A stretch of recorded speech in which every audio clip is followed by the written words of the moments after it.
You're listening to the official podcast of Asbury University, produced by students with God-honoring conversations that inform, edify, and encourage. This is Asbury. We explore culture and current topics through a Christian worldview, promoting a well-balanced life, and we empower our community to belong, become, and be set apart. I'm your host, Abby Lobb. Welcome to This is Asbury.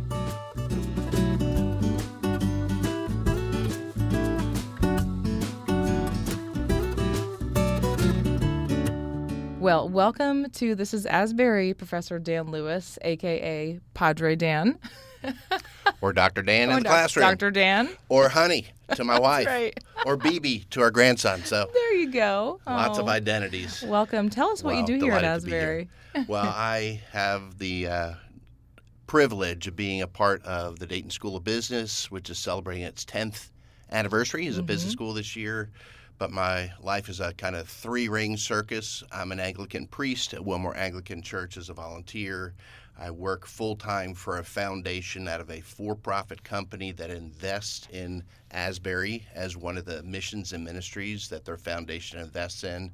And I get to teach at the Dayton School of Business a little bit. And it's all kind of focused around God's worldview, the biblical perspective on money, business, stewardship, generosity. So all three of those rings are in that circle. Which really was the founding principle 10 years ago behind the Howard Dayton School of Business. Talk a little bit about who he is Absolutely. And how this was formed. Yeah, so Howard would not be on the podcast in some ways because he has great humility but an incredible impact. And Howard's story, if you're listening into this, everybody should pick up a copy. You can get it free on compassone.org of Your Money Counts, which is his recollection of the first, the impetus behind the whole mission of Compass Finances God's Way was a moment in his life where he had a huge aha for the lordship of Jesus and then asked, can I be a business guy that follows Jesus? He went to what he thought was a networking meeting. It was a Bible study. Oh, wow. And he met Jesus, and he can tell the story better than I can in there. But I've known Howard. I read Your Money Counts in 1994 in youth ministry. Somebody gave it to me and said, if you want to stay in youth ministry, you need to understand God's economy. So fast forward from that point, 2008, when we started thinking with our foundation, working with Sandy Gray. Steve Clements was tasked with taking the business classes, business department into a business school. We were able to offer the name Howard Dayton as a distinctive because few people in the globe, period, few people in the globe think about money and business in such a biblical way as Howard does. He's written the book, Your Money Counts. He's written the book, Business God's Way. He's written the book. He's written the book, Money and Marriage God's Way. So this has been his orb for 40 plus years. And that's why it was so important that those that know Howard know that this is business God's way. We all talk about money. We all talk about business, but few of us really discuss it God's way because somehow we've differentiated. And there was a day in Asbury where maybe there was a quiet elevation of pulpit ministry or on the field ministry, but now there's an embracing, and I think Dr. Gray is the one that said this. We've never changed our mission. We are making world-class missionaries and preachers and Bible scholars, but they just happen to be housed in clothing of filmmakers, educators, and now business people. Yes. So Dr. Gray was a champion of this, an absolute champion. Such a good way to put it. And, 10 years later with the Howard Dayton School of Business, you're continuing, that work, sharing that vision still this summer. Can you talk about the things you're working on with SummitCamp, Give, Save, Spend? How is that translating to students now directly right in front of us? Absolutely. So the entire staff and faculty at the Dayton School of Business are really world class. I love the fact that everyone comes from the industry. And so we've got a dean who is incredibly experienced in nonprofit accounting, loves the Lord deeply, and can keep the trains on time, which is such a rare skill set. But everybody has their business acumen. I happen to work in a for-profit business. I was in banking 1,000 years ago, 1984, in Philadelphia when prime rate was 20%, and volunteered in ministry. Now I get to do ministry out of a bank. It just kind of makes sense. Yeah. But what we've been able to do in partnering between the foundation, the business school, and other ministries out there, number one, is to bring the Summit ministry into the campus here. So Summit Ministries has been around 60 plus years in trying to help the rising generation understand a biblical worldview, to stand as Christians, to have clarity and confidence in what God says about life and practical things. And so probably 10 years ago, I was asked to be a part of that and teach about God's economy versus the world's economy. And my first response was only if I can put something together with my friend Kevin Brown, because he was teaching at that time. And so Kevin and I spoke a couple of years about Christian worldview of God's economy versus the world's economy. And then he got too busy, with his presidency thing. So, but anyway, I've been able to continue to teach that. And my boss, Jess Carell, thought, why can't we bring it right here? And so the first couple of years, we had a real partnership trying to get this thing launched. And now Rachel McKenzie knocking the ball out of the park. It's part of the Impact U, and every year we're bringing students as 15, 16, 17, 18-year-olds thinking about how do I bring my faith into the marketplace. So we have really apologetics in some ways, hot issues as far as how we can have a biblical response, and the reality is it's 1 Peter 3:15. Set apart Christ as Lord of your life, and always be ready to give an account of the hope that is within you, yet with gentleness and reverence. So most of these kids are going to be missionaries in the workforce. Right. And the question is, when somebody says, why are you different, what's their ready response out of love and respect for that person? That's where we're thinking about it early. What's happening is the kids will matriculate in to the Dayton School of Business because this is the way we do business school. And I think people, when they see that distinctive, it's kingdom redeemed capitalism. Right. Well, and it's so important to get them early. Like, I hate to use that phrase because it sounds so like, haha, we got you. But let me just read some stats to you.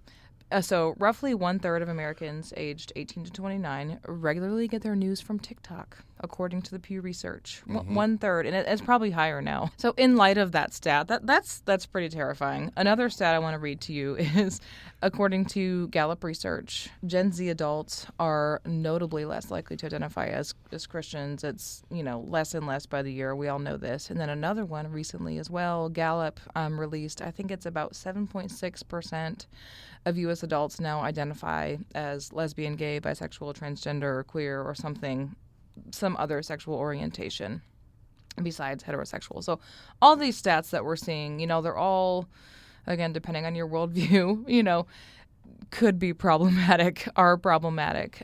So the fact that you're talking to these kids in high school, even as young as 15, is just so important. Can you talk about that a little bit? Absolutely. Well, 100% of students, no matter how they identify, are going to deal with money. We looked at Thrivent Financial, Pew, and Barna around financial literacy, and the financial literacy rates are below 10% in Gen Z, the lowest they've been. Wow. And then you have a Christian worldview with that. Yeah. So to teach a Christian worldview about money is swimming upstream. Oh yeah. Well, how do you define financial literacy? What is the definition that they're So the state of Kentucky, now 26 states out of the 50 have mandated a financial literacy class.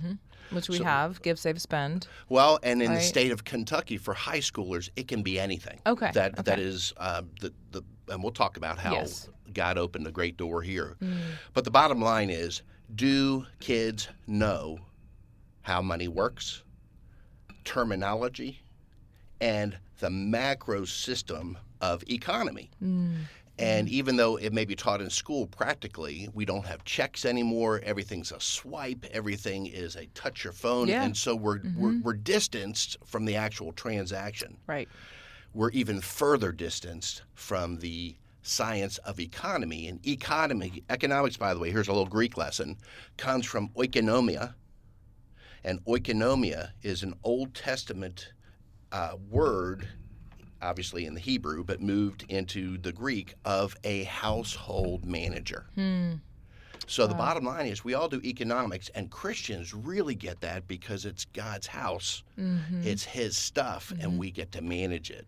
Right. So why do we start early? The same reason that we play t-ball. Practice makes perfect. Right. How old are your kids?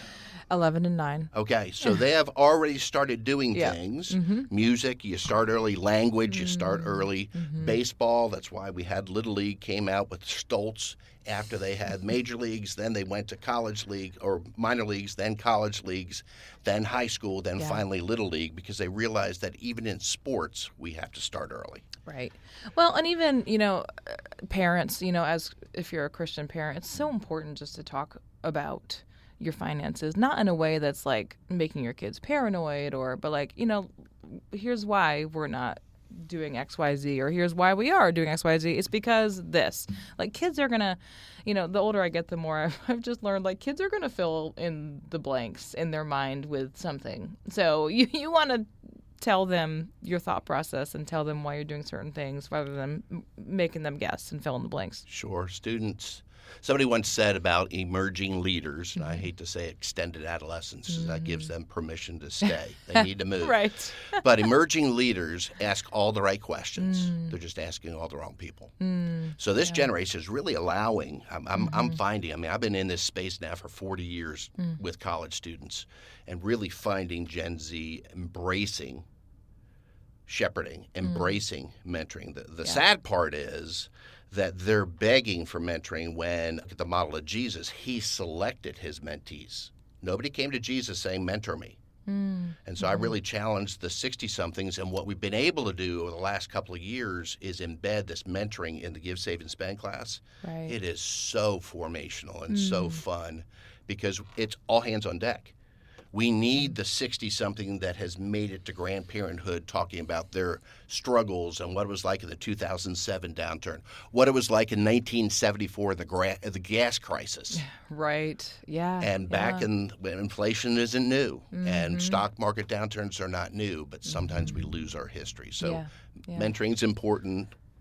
That's one or of many just get things. so discouraged. I just know a lot of people who are like, I'm never going to be able to buy a house. I'm never going to be able to do blah, blah, blah, blah. I can't afford anything. And then, having that perspective is so important, like you're saying, from other people. But also just encouraging them, okay, well, how much are you spending on this? And what's the big picture? Right. What's the big picture? Number one, it's all God's.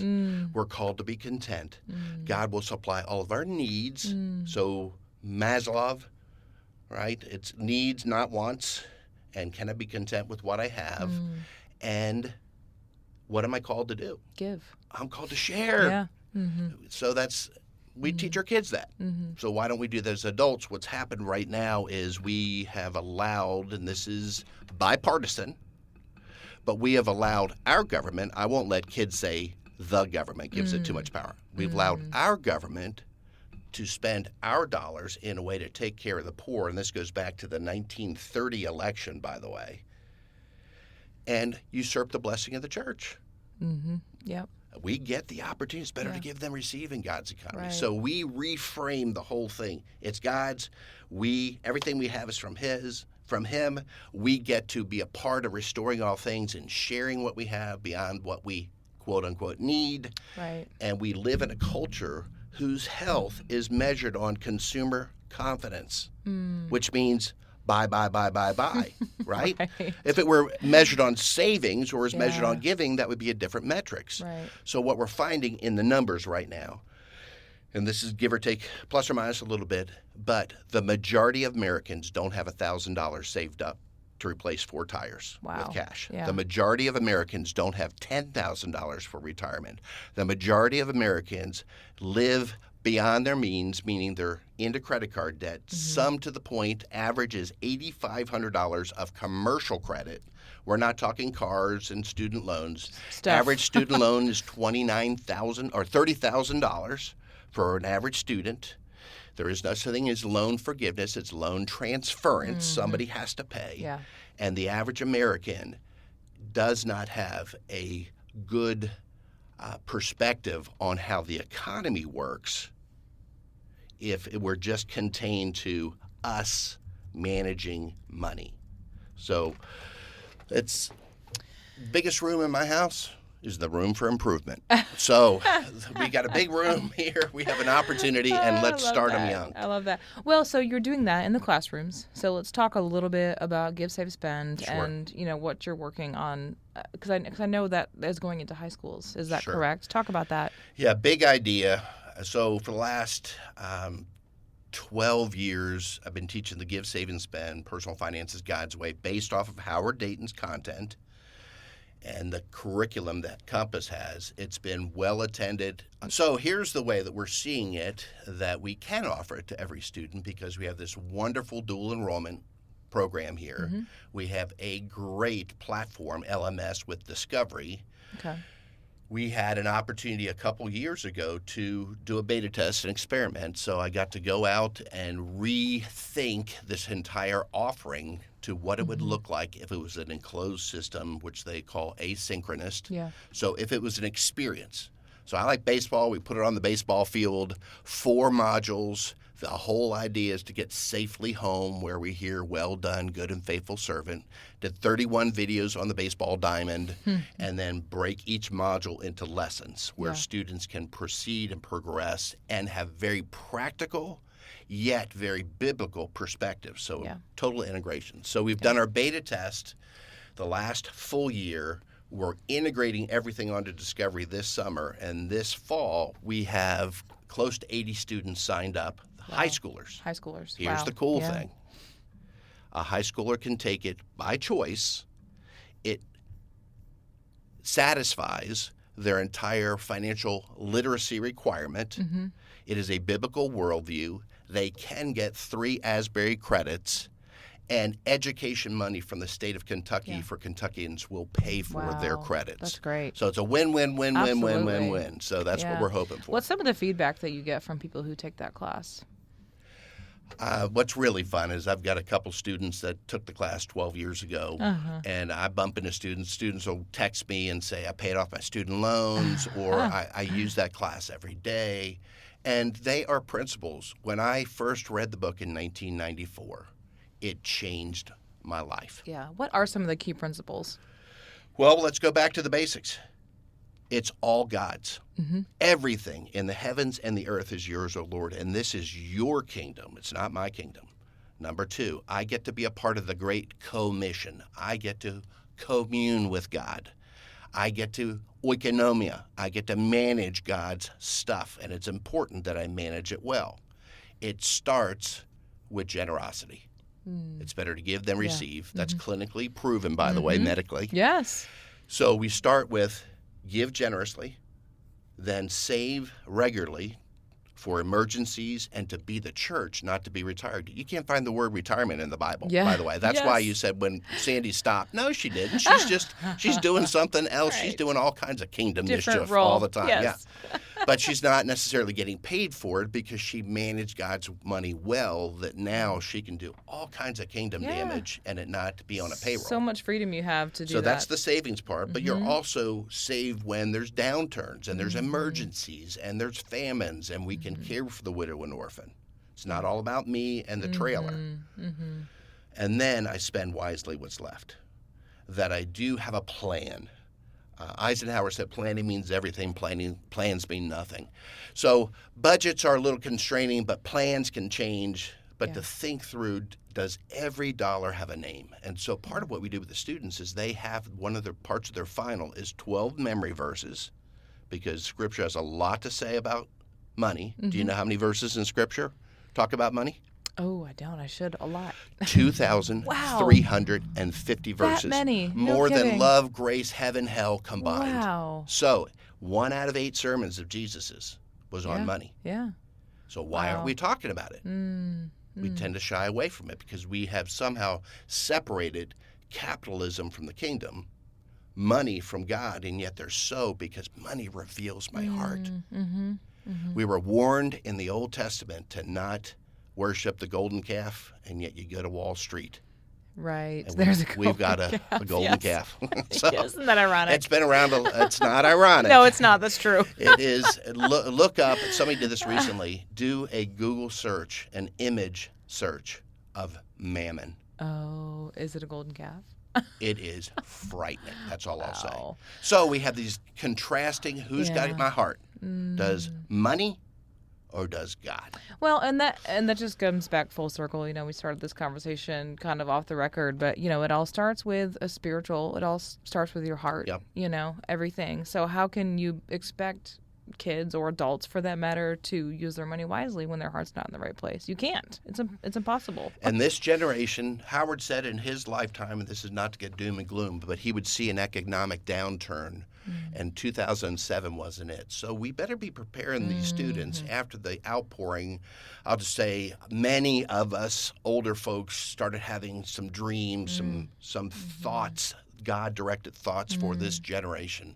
And again, I started working in youth ministry in 1983.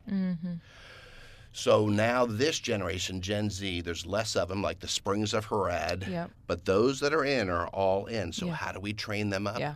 Here's what the Lord told me. Pray for them, prepare them, protect them, and proceed with them. Go with them so good. to manage this. Yeah. And so that's what I'm going to do. That's amazing. As long as the Lord allows me to and Asbury allows me to. It's an incredible privilege to be here and be a part of the team. Yeah. But I think this is an important piece of preparation. Yeah. Is there anything else in closing that you would encourage podcast listeners to do? You shared what the Lord had asked you to do. Is there anything else that you would encourage people to do?